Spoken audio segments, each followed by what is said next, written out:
嗨，大家好，我是阿斐。這期節目呢是源自於我去福建武夷山實地考察以後呢產生的一系列推測和猜想。那關於懸棺呢，相信大家都不陌生。但是這些高懸在絕壁上的古老木棺，真的只是為了安葬死者嗎？那這背後會不會隱藏着遠古手裡的重生密碼呢？現在看這個公園的遊覽圖，在上面已經看不到那個懸棺的一個指示了。就是問售票員小姐姐，她也不知道武夷山懸棺現在已經逐漸的淡出了人們的視野。剛剛聽工作人員說，好像以前的懸棺就是在現在的水簾洞的位置，让我去找一下。4000年前，华夏大地正在經歷一場劇烈的人口大洗牌。北方大禹的部族強勢南下，東方古老的大東夷人群呢，走到了命運的十字路口。他們中的一部分呢，乘上獨木舟駛向了太平洋的深處，成為今天神秘的南島語族，再也沒有回來。而另一部分人呢，沿着海岸線和水系退入了中南部的深山老林。有人加入三苗繼續戰鬥，有人選擇遁入叢林徹底隱居。福建武夷山呢，就是他們最早的庇護所之一。它会要保護這個我們叫這個地貌嘛，是不允許攀爬的。就很多年前有好像想攀爬，攀岩之後它不要打孔嘛，會破壞山體，所以目前這幾十年沒有人上去過，到底上面是什麼樣？原來是怎麼上去？不知道。武夷這兩個字呢，在上古語境當中呢，隱藏着跟夷人的神秘聯繫。那根據最新的考古測年呢，武夷山呢，正是目前已知最古老的懸棺發源地。那距今已經有3600年了。這裡是飛來峰，往前繼續走就是大紅袍，沿途可以看到很多大紅袍。但遺憾的是呢，在江南極其酸性的洪壤跟漫長的歲月當中呢，武夷山最古老的懸棺主人呢，他們的基因密碼早已經被大自然徹底抹除。直到最近呢，分子人類學的基因測序呢，終於在西南深山中找到了一條線索。2025年底，中科院昆明動物研究所呢，聯合復旦大學等機構的學者呢，在國際期刊《自然通訊》上發表了一項突破性研究。他們首次在核基因組層面提取了沿着長江水系一路向西遷徙到雲南跟廣西的古代懸棺主人的 DNA。結果令人震驚，這些懸棺人群的遺傳源頭呢，毫無例外地指向了中國東南沿海的古老人群，恰恰跟今天橫跨太平洋的南島語族先民呢，共享着同一支古老的東南沿海血脈。我在上一集呢提到了菲律賓伊格羅特人，還有印尼的托拉查人，這些散落在太平洋島嶼的南島語族後裔呢，直到今天依然保留着幾乎一模一樣的岩棺葬俗。身後的就是武夷山大紅袍，顯然武夷山大紅袍的知名度已經比懸棺要高了。路上問了很多遊人，說知不知道武夷山懸棺在哪裡，他們都一臉懵，好像沒有聽過一樣。我還以為武夷山的懸棺是很出名的，一說大家都能知道，沒想到大家都不知道。懸棺葬不僅分布在中國大陸13個省区，而且在東南亞分布也十分廣泛。比如說這個東南亞的越南、泰國，還有中印半島，一直到這個海島地區，印度尼西亞群島、菲律賓群島，甚至一直到大洋洲的這個波利尼西亞、美拉尼西亞群島。把亡者的遺體呢懸掛在萬丈絕壁上，那是這支古老血脈最為執着的信仰。但更神秘的呢，是這些高懸的棺木呢，往往刻意雕琢成獨木舟的形狀。船是他們征服海洋的圖騰，可這些永遠無法觸及水面的飛天之船，究竟要駛向哪裡呢？在生產力落後的4000年前呢，他們為什麼要耗費驚人的人力物力，把這些沉重的船棺硬生生地送上垂直的岩壁呢？翻遍浩如煙海的懸棺研究呢，學術界的解釋呢，始終是莫衷一是。但當我真正深入武夷山腹地考察時呢，大自然給了我一個提醒。武夷山脈的核心地質呢是丹霞地貌，也就是紅砂岩。紅砂岩呢，我在探訪浙江龍遊石窟的時候呢，也見到過。那我曾經推測呢，龍遊石窟極有可能是南島語族先民開鑿的地下學校。這不禁讓我又有了一個猜想：他們選擇在武夷山安置玄關，可能不僅是因為紅砂岩容易挖鑿，更可能是因為紅色是他們崇拜的顏色。这些地方就非常適合放玄關。找到啦！找到了。早在5000年前的松澤文化時期呢，先民們就已經在墓葬中揮灑着赤鐵礦跟朱砂。到了良渚時期呢，那些手戴蚩尤環的高階貴族呢，同樣被安葬在了紅色土壤堆築的瑤山祭台之中。或許他們相信呢，這些紅色泥土呢，能幻化成鮮血，能讓逝去的人獲得重生。那現在它只是塌下來，但是也看起來是沒有腐爛的，感覺還是完好無損，只是它沒有了一個形狀。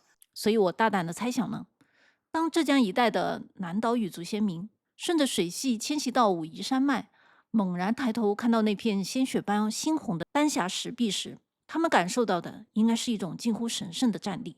在我身後的呢，那這就是玄關。玄關呢也叫做駕鶴船，相傳呢駕鶴船上的支架被稱為虹橋板，它其實也就是由楠木做成的。相傳這塊虹橋板被吹落下來的時候，很多人以前古時候的人都把它當成寶貝撿回來，撿回家放在家裡面。它其實是一種不容易腐爛的楠木。那朱熹也說，這種木頭放在家裡面可以讓家裡的東西不容易爛，感覺像是有防腐的作用一樣。當部落首領隕落，他們就地取材，在沒有現代機械的情況下，僅憑最原始的滾輪跟繩索，再把巨大的船棺拽上了垂直的紅岩。那或許他們正是渴望以此攫取天然紅岩中那代表鮮血與生命的重生法力。無論是深埋地下的朱砂，還是高懸天際的紅色岩壁，紅色正是指引着這群先民跨越千年的鞍馬。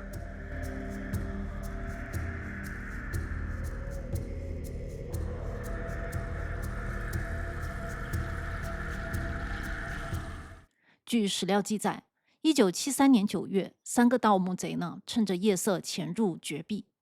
為了把玄關運下山，他們竟然將它們鋸成3段，推下了懸崖。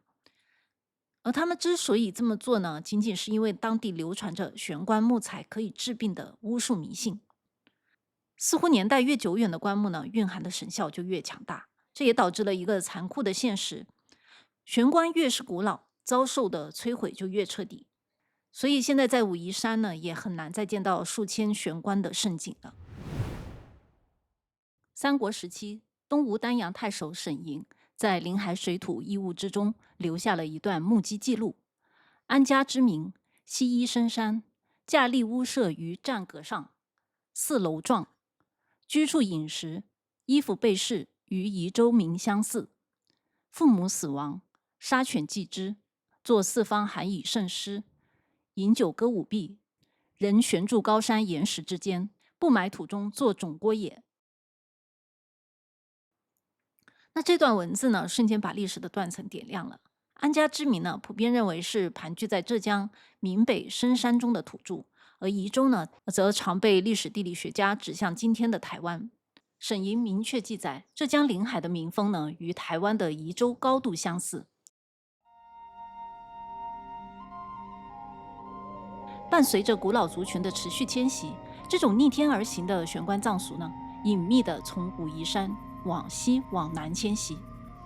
其中往西走得最遠的是抵達了四川與雲南的交界處，那裡正是赫赫有名的博人玄關。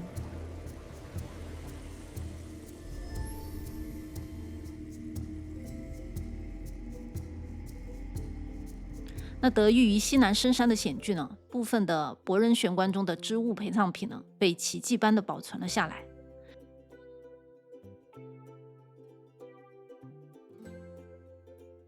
經過現代考古復原呢，哇，真是太令人震驚了！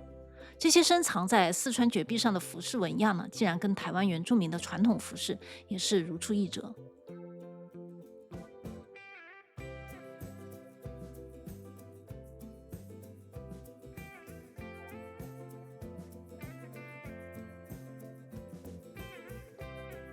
但這還不是最震撼的。據學者李少明为川南博人悬棺證明記載，懸棺10具骨架中，成年人骨架7具，其中6具有打掉上頜左右兩側側切牙的打牙痕跡。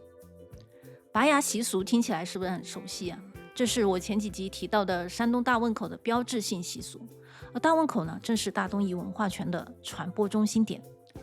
那詳細內容可以回看我的上幾集《東夷是誰》。還有一條寶貴的線索呢，藏在了四川的另一處絕壁當中。清代《四川通志》記載，在當時屬於四川，現屬於重慶市秀山縣的石堤河左岸，有一處呢被稱為藏書洞的懸棺。絕壁千仞，中軌紅木一棺，雖歷久其色不變。乾隆33年，巡檢郭良相懸部墜入而下，其棺見蝌蚪狀紋數部。那這段精確到年代跟人名的記載呢，留下了一個巨大的千古謎團。這數部紅木棺中的天書究竟寫了什麼呢？這難以辨認的蝌蚪狀紋究竟是什麼文字呢？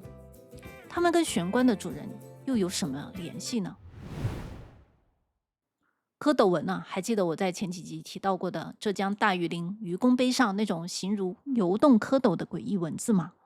在正統的史學的留白處呢，我們能否大膽的假設，這種至今沒有辦法破譯的古老字符，會不會正是那些曾經盤踞在東方的大東夷首領們用來溝通天地的獨家密碼呢？在四川的其他懸棺深處呢，考古學家還發現過了兵器，還有代表最高神權的青銅鼓。不單是武夷山脈啊，浙江、四川還有在江西、湖南、廣西的絕壁上，古籍中都記載了大量懸棺跟岩棺的蹤跡。獨木舟、紅岩壁、楠木棺、蝌蚪紋天書、銅鼓，當所有線索在東亞大陸的絕壁上交匯時，我有了一個更大的猜想。這些高懸在絕壁上的從來不是長眠的墳墓，在他們的精神世界裡，或許是首領們精心打造的歸鄉方舟。紅色的丹霞岩壁為他們注入重生的血液，那如鮮血般猩紅的顏色，或許正是東方故土在血脈深處的最後回望。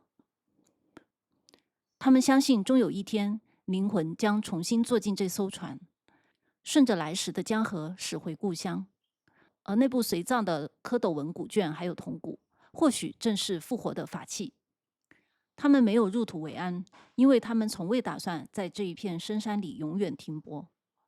他們把船掛在離天空最近的地方，朝向故鄉的方向，靜靜等待着，等待血液重新流動，等待風帆再次鼓起，然後駕駛着這艘歸舟，越過重洋回家。